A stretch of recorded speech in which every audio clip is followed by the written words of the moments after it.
మూసీ నది అంటే మురికికి care of అని అందరికీ తెలుసు. అయితే వజ్రాల గని అంటున్నారు పరిశోధకులు. మూసీలో విలువైన వజ్రాలు దొరకడమేంటని ఆశ్చర్యపోతున్నారా? మరి ఇందులో వాస్తవం ఎంత? శాస్త్రం ఏం చెప్తోంది? సైన్స్ వాదన ఎలా ఉంది? రెండు నదుల సంగమంలో వజ్రాల గని నిజంగానే ఉందా? ఇవాల్టి గ్రౌండ్ రిపోర్ట్లో చూద్దాం. నల్గొండ జిల్లా దామరచర్ల మండలం వాడపల్లి అనగానే అందరికీ గుర్తొచ్చేది పురాతన శివాలయం. అదీ కాకపోతే కృష్ణా మూసీ నదుల సంగమం. కానీ ఇప్పుడు ఇక్కడ వజ్రాల ఖని పుట్టబోతోంది. కృష్ణా మూసీ నది సంగమం వద్ద మేలిమి వజ్రాలను కూడా వెలికి తీయొచ్చు అంటున్నారు పరిశోధకులు. మరి ఇందులో వాస్తవం ఎంత? ఇప్పటి వరకు చారిత్రాత్మక విశిష్టత ఉన్నటువంటి వాడపల్లిలో శాస్త్రీయంగా కూడా ఏం చెప్తున్నారు? సైన్స్ పరంగా కూడా నిజంగానే వజ్రాలు వెలికి రాబోతున్నాయా? ఒకసారి చూద్దాం. మూసీ అనగానే ముందుగా గుర్తుకొచ్చేది మురికి కాలువ. ఇది హైదరాబాదీలకు తెలిసిన మూసీ. అదే మూసీ నల్గొండ రైతుల పాలిట జీవనాధారం. నల్గొండ జిల్లాలో వేల ఎకరాలకు సాగునీరు అందిస్తోంది. వికారాబాద్ జిల్లా అనంతగిరి కొండల్లో పుట్టి హైదరాబాద్ మీదుగా ప్రవహించి ఉమ్మడి నల్గొండ జిల్లా వాసులకు సాగునీటిని అందించి వాడపల్లి వద్ద కృష్ణమ్మ ఒడిలో కలుస్తోంది మూసీ నది. అయితే హైదరాబాదీలకు మూసీ అంటే దుర్గంధంగా పేరున్న నల్గొండ జిల్లా వాడపల్లి వద్ద కృష్ణమ్మ ఒడిలోకి చేరి పవిత్ర సంగమంగా మారుతోంది. ఇప్పటి వరకు ఆధ్యాత్మికంగా చారిత్రకంగా మాత్రమే పేరుగాంచిన కృష్ణా మూసీ సంగమం ఇప్పుడు వజ్రాల గనిగాను మారింది. ఈ సంగమంలో మేలిమి వజ్రాలను వెలికి తీయొచ్చంటున్నారు పరిశోధకులు.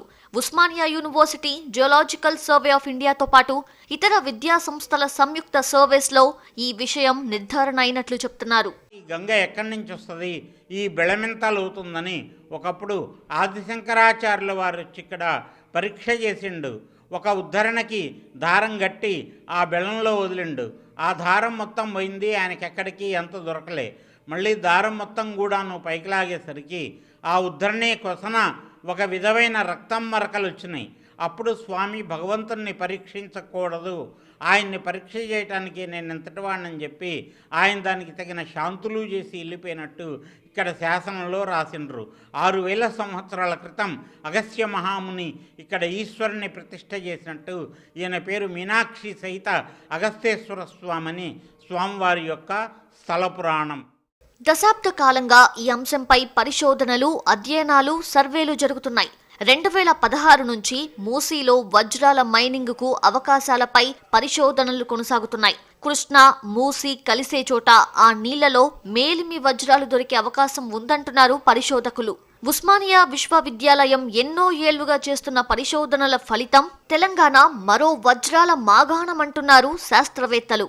కృష్ణా రివర్ గద్వాలకి వెళ్ళి అక్కడ ఒక జూరాల ప్రాజెక్ట్ ఒకటి ఉంది, ఇంద్ర ప్రిజర్వేషన్ ప్రాజెక్ట్ దగ్గర ఒక కొన్ని, ఇక్కడికి వెళ్ళి మొత్తము భీమా రివర్ దాకా మేము స్టడీ చేసుకుంటూ పోయాం. రిమోట్ సెన్సింగ్ సెటిలైట్ ఇమేజెస్ ద్వారా అక్కడక్కడ మా సర్కిల్ స్ట్రక్చర్స్ వచ్చాయి.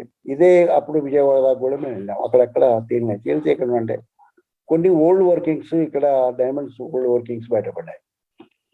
అప్పుడు మేము ఏం చేసామంటే ఇక్కడ ఉస్మానియా యూనివర్సిటీలో ఒక సైంటిస్ట్ ఉండేది, ఆమె ప్రొఫెసర్ శకుంతలాదేవి అని. ఆ కొన్ని రీసెర్చ్ ఆర్టికల్స్ 1984లో రాసింది వీటి గురించి, పాత చరిత్ర గురించి. వజ్రాలు ఎట్లా ఏర్పడ్డాయి, ఎక్కడ మన ఆంధ్రప్రదేశ్ ఎప్పుడు ఉన్నాయి, డైమండ్స్ పాత ఎక్కడ, కొత్త ఎక్కడ, అన్ని డీటెయిల్గా స్టడీ చేసినప్పుడు. మూసీ కృష్ణా నదుల సంగమ స్థానం వాడపల్లిని పూర్వంలో ఓడల పల్లెగా పిలిచేవారని చెప్తున్నారు.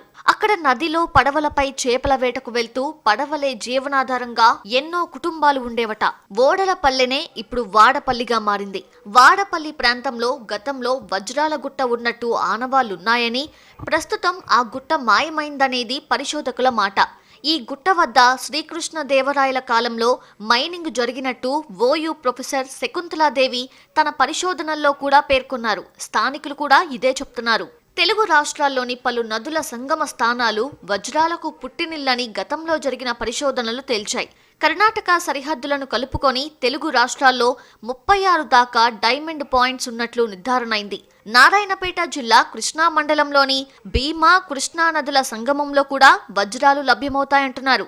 జోగులాంబ, గద్వాల జిల్లా అలంపూర్ వద్ద తుంగభద్ర, కృష్ణా నదుల సంగమంలో పలు పాయల్లో కూడా వజ్రాలు లభిస్తాయంటున్నారు. రాయలవారి కాలంలోనే తెలుగు రాష్ట్రాల్లో మేలిమి వజ్రాలు లభించిన దాఖలాలున్నాయి. ప్రపంచ ప్రఖ్యాత కోహినూరు డైమండ్ కూడా ఇక్కడ లభించిందే. ఉమ్మడి మహబూబ్ నగర్ జిల్లాలోని నారాయణపేట్ నుంచి నల్గొండ జిల్లా మిర్యాలగూడ పరిధిలోని రామడుగు వరకు పలు చోట్ల కింబర్లైట్, లాంగ్ పాయింట్స్ ఉన్నట్లు గుర్తించారు పరిశోధకులు. మహబూబ్ నగర్ జిల్లా అచ్చంపేట, కొల్లాపూర్ పరిధిలోని బొల్లారం, అమరగిరి, అలిబెంచి, సోమశిల, మద్దిమడుగు పరిధిలో కృష్ణానది గట్లల్లో కింబర్లైట్స్ ఉన్నట్లు తేల్చారు. 2014లో రమేష్ చంద్రపాణి నిర్వహించిన అధ్యయనంలోనూ ఇదే విషయం వెల్లడైంది. సర్క్యులర్ ఫార్మేషన్స్ దొరుకుతాయి, రింగ్ లైక్ స్ట్రక్చర్స్. ఇవి రిమోట్ సెన్సింగ్ లో స్టడీస్ మాకు బయటపడ్డాయి. ఎక్కడెక్కడంటే ఇక్కడ గద్వాల్ ఒకటి, తర్వాత నియర్ రాయచూర్ ఒకటి, అక్కడెక్కడ ఒక 10 ప్లేసెస్ లో ఈ యొక్క రింగ్ లైక్ టైప్ స్ట్రక్చర్స్ ఏం చెప్తుందంటే డోమల్ స్ట్రక్చర్స్ అంటాం మా జియోలాజికల్ టర్మ్ లో. ఈ డోమల్ స్ట్రక్చర్స్ ఎక్కడైతే ఉన్నాయో అక్కడ ఒక డైమండ్స్ ఒక ఉనికి తెలియజేస్తాయి అన్నమాట. కింబర్లైట్స్ అంటాం మేము. కింబర్లైట్స్ అనేది ఒక ఫార్మేషన్స్, అది డెప్త్ పోతున్న కొద్దీ క్యారెట్ టైప్ స్ట్రక్చర్స్ లో నిక్షిప్తమై ఉంటాయి. అంటే ఇవి కూడా 150 కిలోమీటర్ల డెప్త్కి పైకి వచ్చి ఉన్నాయన్నమాట, నిక్షిప్తమైన. నారాయణపేట జిల్లాలోని కోయిల్కొండ, దేవరకద్ర పరిధిలో 29 కింబర్లైట్ పైపులు ఉన్నట్లు గుర్తించారు. గతంలో GSI నిర్వహించిన అధ్యయనంలోనూ ఇదే విషయం వెల్లడైంది. అనంతపురం, ప్రకాశం, కృష్ణా, మహబూబ్ నగర్ జిల్లాల పరిధిలో మద్దూర్, మహబూబ్ నగర్ సెక్షన్లో 400 చదరపు కిలోమీటర్ల మేర కింబర్లైట్స్ ఉన్నట్లు గుర్తించారు. నారాయణపేట పరిధిలో 32, గుర్మిట్కల్, యాద్గిర్ పరిధిలో 16 కింబర్లైట్ శిలలున్నట్లు తేల్చారు పరిశోధకులు. అలాగే భీమా, కృష్ణా సంగమ ప్రాంతంలోని వాదగిర పరిధిలో 12 కింబర్లైట్ శిలలు ఉన్నట్లుగా తేల్చారు పరిశోధకులు. కృష్ణా పరివాహక ప్రాంతాల్లోని ప్రధాన ఉపనదుల సంగమ ప్రదేశాల్లోనూ వజ్రాల లభ్యత ఉన్నట్లు స్పష్టమవుతోంది. మూసీ నది జన్మస్థలమైన అనంతగిరి ప్రాంతం వాస్తవానికి భీమా బేసిన్లోకి వస్తుంది. మూసీ నదికి సంబంధించిన సర్వేలో పలు ఆసక్తికర అంశాలు వెల్లడయ్యాయి. మూసీ జన్మస్థలంలోనూ రింగ్ టైపు నిర్మాణాలను గుర్తించామని, పూర్వం ఇక్కడ వజ్రాల మైనింగ్ జరిగినట్టు చారిత్రక ఆధారాలున్నాయని అంటున్నారు. యాదాద్రి, భువనగిరి జిల్లా పరిధిలోని ఏదులాబాద్ వద్ద మూసీ ప్రవాహ దిశ మారిన ప్రాంతం నుంచి కృష్ణాలో కలిసే వరకు 5 కిలోమీటర్ల మేర భూమి పైకి లేచినట్లుగా ఉండటాన్ని కూడా గుర్తించామని. టెక్టానికల్ డిస్టర్బెన్స్ అంటే టెక్టానిక్ యాక్టివిటీ ఎక్కువ ఉన్నది. మహబూబ్ నగర్ నుంచి రాయచూర్ మధ్యలో మక్కలో వెళ్ళారనమాట. ఇది ఎందుకు వచ్చిందంటే ఇక్కడ క్రస్టల్లో రాళ్ళల్లో ఒక్కొక్క పొరల్లో 40 కిలోమీటర్ల డెప్త్ వరకు ఒక లేయర్ 5 కిలోమీటర్స్ పైకి లేచింది ఇక్కడ. ఎందుకంటే ఈ టెక్టానిక్ డిస్టర్బెన్స్ లోపల యొక్క ఇంటర్నల్ ఫోర్సెస్ వల్ల. ఇది ఇక్కడ అక్కడెక్కడ గోల్డ్ బేరింగ్ ఫార్మేషన్స్ ఉన్నాయి మహబూబ్ నగర్ జిల్లాలో. ఇప్పుడు మహబూబ్ నగర్ జిల్లా వస్తుంది తెలంగాణలో. గద్వాల నుంచి మొదలు పెట్టుకొని నారాయణపేట వరకు, మళ్ళీ గద్వాలకి వెళ్ళి కింది భాగం పోతే అక్కడ Andhra side Ramagiri west side దాకా ఉన్న ఈ ఫార్మేషన్స్. ఈ పరిధిలోనే భారీ ఎత్తున వజ్రాలు ఉన్నట్టు తేలిందని పరిశోధనలు చెప్తున్నాయి. నల్గొండ జిల్లా దామరచర్ల మండలం వాడపల్లి మూసీ కృష్ణా నదుల సంగమ స్థానం. ఈ ప్రాంతంలో మేలిమి వజ్రాలు ఉన్నట్లు పరిశోధకులు చెప్తున్నారు. గత కొన్నేళ్లుగా దీనిపై విస్తృతంగా పరిశోధనలు కొనసాగుతున్నాయి. ఇక దీనికి సంబంధించి మరిన్ని వివరాలు మా కరెస్పాండెంట్ రవి అందిస్తారు. నల్గొండ జిల్లా దామరచర్ల మండలం వాడపల్లిలో ఉన్నాం. మనం ప్రస్తుతం సంగమం పాయింట్ వద్ద ఉన్నాం. ఇక్కడ ప్రతిసారి కూడా కృష్ణా పుష్కరాలు వచ్చినప్పుడు లేదా ఇక్కడ పవిత్రమైనటువంటి శివాలయానికి వచ్చినప్పుడు మాత్రం ఇది ప్రసిద్ధిగా చెప్పుకుంటుంటాం. కానీ ప్రస్తుతం మనం ఉన్నటువంటి సంగమంలో ఇటువైపు నుంచి మూసీ నది, ఆ తర్వాత కృష్ణ, ఈ 2 నదులు కలిసేటటువంటి సంగమం ప్రాంతంగా మనం చెప్పుకుంటాం. ఈ వాడపల్లి కూడా అందుకే ప్రసిద్ధిగాంచింది. కానీ ఇటీవల పరిశోధకులు జరిపినటువంటి పరిశోధనల తర్వాత ఇక్కడ వజ్రాలు లభ్యమవుతాయి, ఈ సంగమం పాయింట్లోనే మేలిమైనటువంటి వజ్రాలను కూడా వెలికి తీయొచ్చు అని చెప్పడంతో మరొకసారి ఇది హాట్ టాపిక్గా మారిపోయింది. మరి ఎన్నో ఏళ్ల నుంచి ఇక్కడ పరిశోధనలు కూడా జరుపుతూ ఉన్నారు. OU విశ్వవిద్యాలయానికి చెందినటువంటి సైంటిస్టులు కూడా ఇక్కడికి ఎన్నోసార్లు వచ్చారు. మరి స్థానికులకు కూడా ఈ విషయం పైన పరిజ్ఞానం ఉంది. గతంలో దీనికి ఒక పురాతనమైనటువంటి ప్రసిద్ధి, లేకపోతే వజ్రాబాద్గా కూడా పేరు ఉండేది అని చెప్తున్నారు. మరి ఇక్కడ వజ్రాలకు నిలువుగా ఎందుకు మారింది, ఎన్నిసార్లు ఇక్కడ పరిశోధనలు జరిపారో కూడా తెలుసుకుందాం. అలా ఇక్కడ కొందరు అంటూ ఉన్నారు, ఇది వాడపల్లియా లేకపోతే వజ్రాబాదా, ఇంతకుముందు వజ్రాబాద్ అని ఉండేది, లేకపోతే సమీపంలో ఒక వజ్రాల గుట్ట కూడా ఉండేది అని చెప్తా ఉన్నారు. దీనిపైన మీకు ఎంతవరకు పరిజ్ఞానం? నాకు తెలిసిన వరకు ఇక్కడ నుంచి సూర్యపాడు నుంచి వచ్చేసి ఒక మూసి ప్రవహిస్తుంది హైదరాబాద్ నుంచి. ఇక్కడ మా వాడపల్లి దగ్గరలోనే సూర్యపాడు ఉంటుంది. ఆ సూర్యపాడు దగ్గరలో 1 కిలోమీటర్ దూరాన మూసీలో వజ్రాల గుట్ట అనేది ఉండేదట. నాకు ఒక 25 సంవత్సరాల క్రితం నాకు తెలిసిన విషయం ఇది. అదే విషయం ప్రకారం ఆ ముసిలో మేము అప్పుడప్పుడు గాలిస్తుండేవాడిని. నాకు చిన్న చిన్న ముక్కలు దొరికాయి, అవి ఏదో గాజు పెంకులని పారేసేవాడిని నేను. అట్లా ఈ మధ్యలో తెలిసిన నాకు కూడా పరిజ్ఞానంతో ఈ సంగమంలోనే వచ్చి నిల్చున్నాయి అన్నట్టుగా తెలిసింది, నాకు కూడా తెలిసింది. దాని ప్రకారమే ఆ అవగాహనతోటి మీకు చెప్పడం జరిగింది. అంటే ఇంతకుముందు ఉన్నటువంటి చరిత్ర ఏం చెప్పుకునే వాళ్ళు? ఇందాక ఒక గుట్ట ఉండేది, అంతా ఇప్పుడు కనపడకుండా పోయింది ఉండేది అని చెప్పేవారు. నాకు తెలిసిన ఒక పెద్ద మనుషులు చెప్పేవారు. ఇప్పుడైతే వాళ్ళు కాలం చేశారు, వాళ్ళు లేరు. అదే అంతవరకు తెలుసు నాకు. ఇప్పటికే చాలాసార్లు ఇక్కడ పరిశోధనలు కూడా జరిపారు. అప్పుడు మీకు ఐడియా ఉందా అసలు ఇక్కడ ఏం చేశారు? చేశారండి, వచ్చారు. వచ్చి ఇదంతా ఏదో పెట్టి మొత్తం సర్వే చేశారు. సర్వే చేసినప్పుడు వాళ్ళని అడగటం కూడా జరిగింది, దేని గురించి అని చెప్పి అడగటం జరిగింది. చెప్తే వాడు కూడా దీని గురించే చేస్తున్నాం, వజ్రాల గురించే చేస్తున్నాం, ఏదో యురేనియం గురించి చేస్తున్నాం అన్నట్టుగా చెప్పుకొచ్చారు వాళ్ళు. అప్పుడు నాకు కూడా కొంచెం అవగాహన వచ్చింది. అప్పుడు మన పెద్దలు కూడా చెప్పారు కదా అనేది నాకు అవగాహన వచ్చింది, తెలుసుకున్నాను అన్నమాట. మనం సంగమం అనగానే అదొక ఆలయానికి సంబంధించిందో లేకపోతే ఆధ్యాత్మికతకు సంబంధించిందో అనే ప్లేస్గానే చూస్తాం, కానీ ఎప్పుడు వినలేదు ఇట్లా సంగమం చోట కూడా వజ్రాలు లభ్యమవుతాయని. సో గతంలో మీరు విన్నది కాకుండా ఎప్పుడైనా వజ్రాలు లభ్యం అవ్వడం కానీ ఏమైనా చూసారా? ఇక్కడ లభ్యం అవ్వటం అనేది అలాంటిది ఏమీ లేదు. నాకు తెలిసిన కానించి నేనేదో అక్కడక్కడ చూస్తుండే గాజు పెంకులా కనిపిస్తూ ఉండేవి, అంతంత లావి దొరికిన అవి వజ్రాలు కావు అని నేను పారేస్తూ ఉండే వాటిని ఉంచుకోకపోయేవాళ్ళం. దానివల్ల కూడా ఒకవేళ ఉంటే ఏదైనా ప్రమాదం జరుగుద్దామని అన్నట్టుగా వదిలేసేవాళ్ళం. సో వాడపల్లి మాత్రమే కాకుండా ఇంకా కొన్ని ప్లేసెస్ కూడా ఈ నియర్ బై ఉన్నాయని చెప్తూ ఉంటారు. ఇక్కడ సూర్యపాడికి 1 కిలోమీటర్ కింద బాగాన ఒక గుట్ట ఉండేదట. తర్వాత చిట్యాల వాగు అని చెప్పేసి సత్రశాల పై భాగాన ఉంటుంది. డొక్కలబాయి తండ నుంచి ప్రవాహం ఉంటుంది, దానికి హాలియా డొక్కలబాయి అని చెప్పేసి. కింద వచ్చేసి ఇంకా ఇక్కడి నుంచి ఒక 4-5 కిలోమీటర్లు పోతే భట్రుపాలెం ఆంధ్రాకు వస్తుంది. అది ఆ ఎదురు ఒడ్డున నర్లింగిగూడెం అని వస్తుంది. ఆ భాగాన కూడా ఉన్నాయి అన్నట్టుగా మా పెద్దలు చెప్పేవారు. ఈ మధ్యలో కూడా ఇదే టాపిక్ మరి పేపర్లలో కూడా వస్తుంది, నాకు తెలిసిన విషయం. మీరు అన్నారు ఒక పాయింట్ మాదిరిగా ఉంటుంది, లేకపోతే సంగమం కలిసే చోటనేనా లేకపోతే ఎక్కడ? మూసీ ప్రవాహం వచ్చినప్పుడు ఈ కృష్ణా మూసీ రెండు ఇట్లా కలిసేవి. ఆ కలిసినప్పుడు ఆ ఇసుక మేట అనేది ఇక్కడ వేస్తూ ఉండేది. మన మూసీ కృష్ణారెడ్డి రెండు కలిసే చోట, ఆ చోటనే ఆ నిక్షేపం ఉన్నట్టుగా గుర్తించారు. మాకు కూడా చెప్పేవాళ్ళు పెద్దలు. ఇటీవల మళ్ళీ ఏమైనా వచ్చారా? ఈ మధ్యలో ఏం లేదంటే మన గత 21లో ఒక 2-3 సంవత్సరాల క్రితం 2-3 నెలల క్రితం ఒకసారి వచ్చారు. వాళ్ళు వస్తే నేను ఇట్లా ఇదే మాట అడిగితే వాళ్ళు అది అని చెప్పారు అన్నమాట. నదుల సంగమ స్థానాలకు వజ్రాల నిలయాలుగా పేరుందా? తెలుగు రాష్ట్రాల్లో ఇలాంటి ప్రాంతాలు ఎక్కడెక్కడున్నాయి? గోల్కొండ వజ్రాలు అనే పేరు నిజం కాబోతుందా? పరిశోధనలు ఏం చెప్తున్నాయి? గోల్కొండ కోటలో వజ్రాలంటూ గతంలో పెద్ద ఎత్తున ప్రచారం జరిగినా ఇప్పటి వరకు ఈ ప్రాంతంలో డైమండ్లను కనుగొన్న చరిత్ర లేదు. కానీ ఇటీవల జరుగుతున్న పరిశోధనలు మాత్రం ఆశలు రేకెత్తిస్తున్నాయి.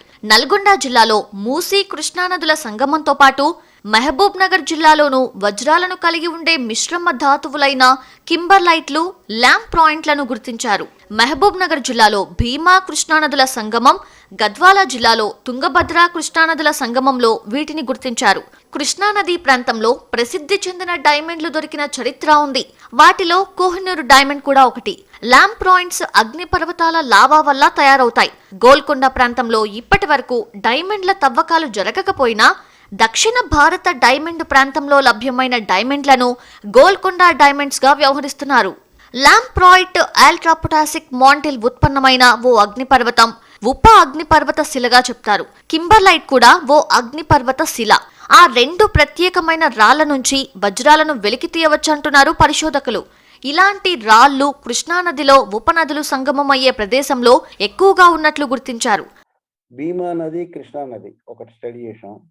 కృష్ణా నది, తుంగభద్ర నది, చిన్న చిన్న నదులు ఎక్కడైతే ఈ యొక్క నదులు కలుస్తున్నాయో, భీమా కానివ్వండి, తుంగభద్ర కానివ్వండి, ఇవన్నీగా చూసుకుంటూ పోతుంటే అలాగా మహబూబ్ నగర్కి వచ్చినట్టు అక్కడ పెద్ద వాగాని ఒకటి ఉంది, అది కృష్ణాలో కలుస్తుంది.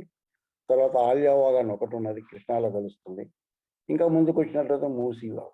మూసీ రివర్ ఇక్కడ ఇవన్నిటిలో దగ్గర కూడా ఈ యొక్క కూడలి కలయిక వల్ల అక్కడ టైప్ స్ట్రక్చర్స్ కనపడ్డాయి.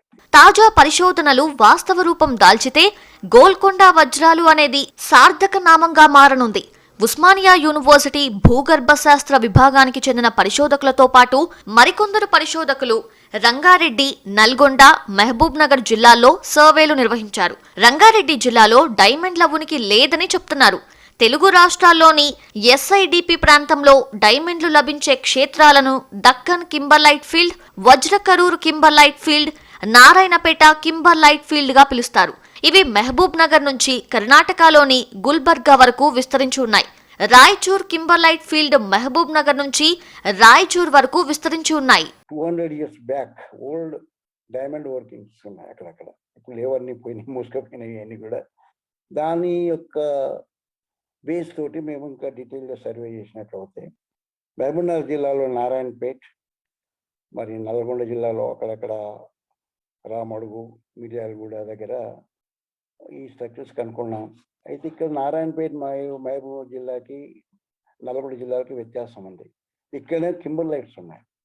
కింబర్లైట్స్ అంటే నేను ఇప్పటిదాకా చెప్పానే క్యారెట్ టైప్ స్ట్రక్చర్స్.